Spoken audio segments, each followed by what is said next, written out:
Welcome to IMG Insights, our video series where we break down the topics that matter most to multifamily real estate investors. IMG sponsors real estate investments, and we handle asset management for those investments through our property management company, Parktown Living.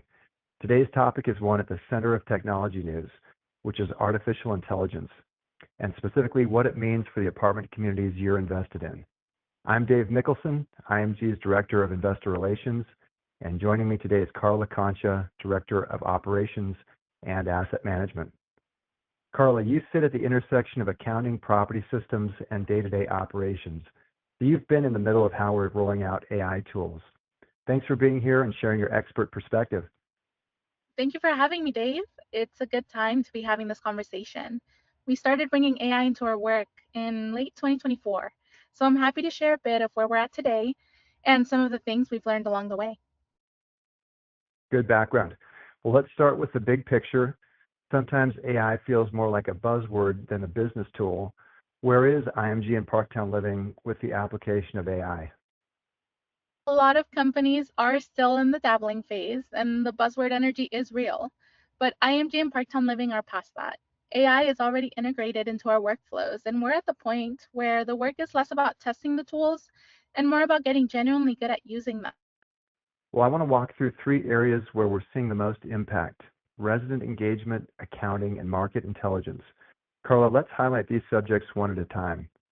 Let's start with how AI is showing up at the property level, in the leasing office, the maintenance team, and on the front line. What are the tools you're using, and what are they doing? At the property level, three tools are doing the most of the AI heavy lifting. We have Yardi Virtuoso, Chat IQ, and Maintenance IQ. They each touch a different part of operations. Virtuoso is internal, helping our on-site teams pull answers fast from the system they're already working in. Chat IQ is external. It's a chatbot that engages with prospects and residents directly through our property websites around the clock.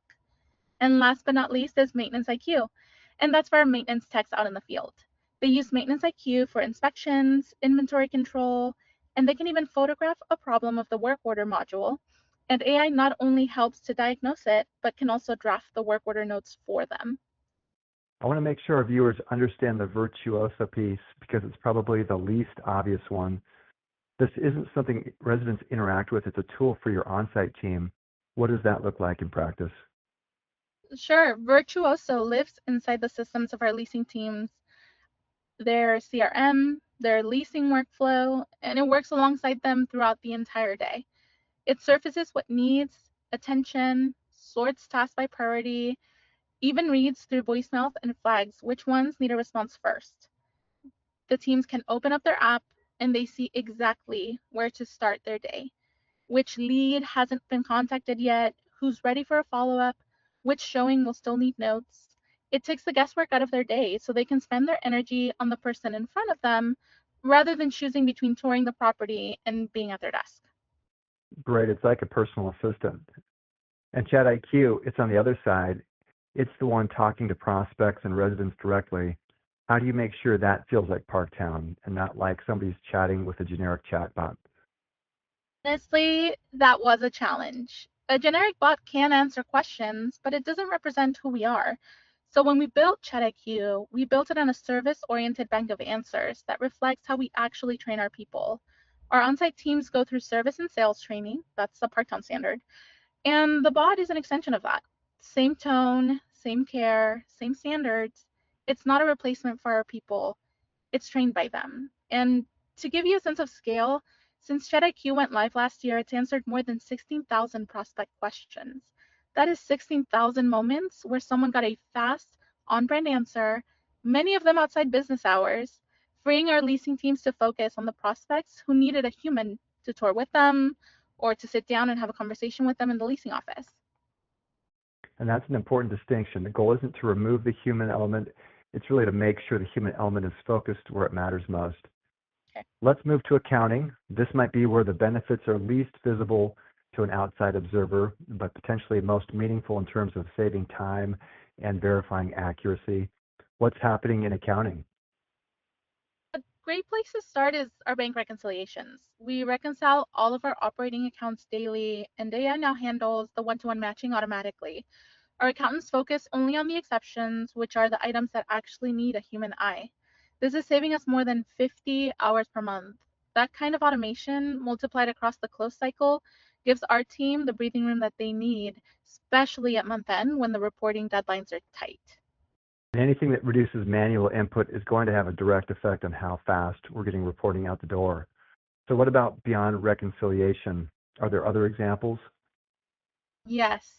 And this is really where it started to feel different. We built a dashboard style KPI snapshot that pulls live accounting and financial data, rental income, operating expenses, capital expenses, and presents it in a way that's clear and actionable for our teams. Before getting that KPI dashboard, it meant that someone was doing the work and we were waiting on them.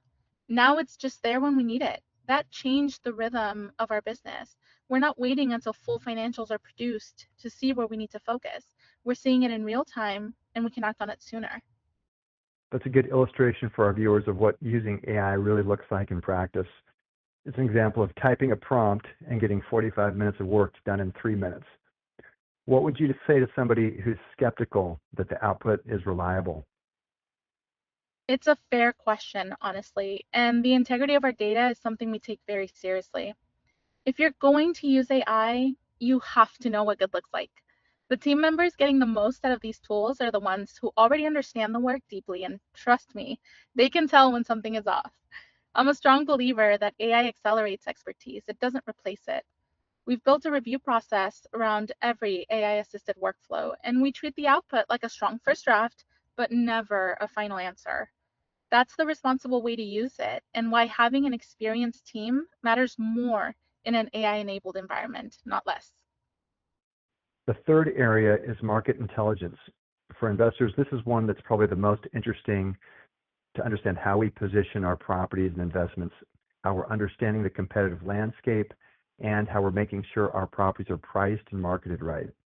Karla, what are you doing with AI in this area? Yeah, market intelligence is one of my favorite applications because it directly affects how we position each community. The clearest example is sentiment analysis. AI will look at our online presence, such as Google reviews, Yelp, anywhere residents and prospects are talking, and will pull all of that to one snapshot for us. Before, that meant our marketing team spending hours reading through hundreds of reviews and looking for patterns. Now we can see strengths and areas of improvement with any recurring themes at a quick glance. So that's right on. Rather than somebody reading through hundreds of reviews themselves, they're getting a synthesized picture of what residents and prospects actually think, taken from a huge sample about us and about our competition. Exactly. And that picture feeds directly into how we run each community. It shapes the marketing plan, what we lead with, what we emphasize. It tells us which amenities to highlight in listings versus which ones to invest in upgrading. It informs pricing strategy because the data shows us where we can lead the market and where we do need to compete harder. It also tells us where to focus operationally. If a theme keeps surfacing in reviews, that's not opinion. That's a signal of something we need to act on. Right, and let's follow that thread a little bit further. To understand our competition, how are you using AI to keep tabs on what the other properties are doing in the market that might be different than what we're doing? Well, competitive surveys are the other side of that. AI tracks what's happening at the comp properties around each of our communities, their rent trends, their concessions, occupancy signals, what amenities they're advertising. Traditionally, this was almost entirely manual, phone calls and drive-bys, and by the time you had the entire picture, it was already a little stale. Still a human layer that we have on now, of course. Our team validates and interprets the data, but AI is handling the data gathering, which used to eat up a bulk of our time. So when we're making a pricing or positioning decision, we're working from a view of today's market in real time. I want to close on something that I think is important for our investors to hear because AI can sound a little impersonal when you talk about it in the context of managing investments. And you've mentioned this theme already a couple of times. The human element doesn't go away. Why is that worth saying directly? I joke that AI is like everyone on the team having their own personal assistant. And honestly, I think that's the right way to look at it. Because at the end of the day, we, the humans, are the ones reviewing and approving everything AI recommends. The judgment layer doesn't and shouldn't go away. The people getting the most out of these tools are the ones who already know the work deeply. You have to know what good looks like to catch AI when it gets it wrong. So the technology amplifies our people. It does not replace them. And that to me is the whole story. Better tools in the hands of people who are passionate about the work that they do. Well said. Another thing I love is this line from Jennifer Moore, who's a leader on our team, and I keep coming back to it. She says, "It used to take a week to pull together an analysis. Now we can get it done in 10 or 15 minutes. Less analysis, more action, and we can turn a property around faster." So in that one quote, that really shows the real value proposition. Oh, I totally agree. So for a lean, experienced team like Parktown Living, this is how you extend capacity without sacrificing quality. And for investors, that efficiency ultimately shows up in faster decisions, better managed properties, and stronger returns. Karla, any final thought on where this is headed, what you see as the next horizon? The most exciting development on our radar right now is Virtuoso Connectors, Yardi's bridge between their platform and Claude, the AI from Anthropic.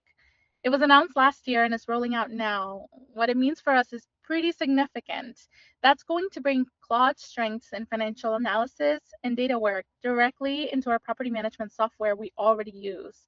This opens up real opportunity, a more analyzed 2027 budget season, for example, because the heavy lifting won't take us long. Better maintenance forecasting, sharper cost analysis, the ability to scan vendor catalogs, and the pricing without spending a ton of hours on the upfront research. The tools are getting more capable, and our team keeps getting more skilled at using them. So, to answer your question, Dave, the horizon keeps moving, and we intend to stay ahead of it. If the last 2 years are any indication, the best is genuinely yet to come. Karla, thank you. What you've shared gives a grounded perspective into a topic that can get overhyped or too technical. And I think our investors can take from this that the team managing their properties is using these tools thoughtfully and receiving meaningful results. If you have questions about specific properties or how AI tools are being deployed across the portfolio, we'd love to hear from you. You can reach the investor relations team at investor.relations@imgre.com or reach out directly, and we're always happy to talk. That wraps up today's episode of IMG Insights. You'll find our full on-demand library at imgre.com, where we cover topics designed to keep you informed and connected to your investments. Thanks for watching.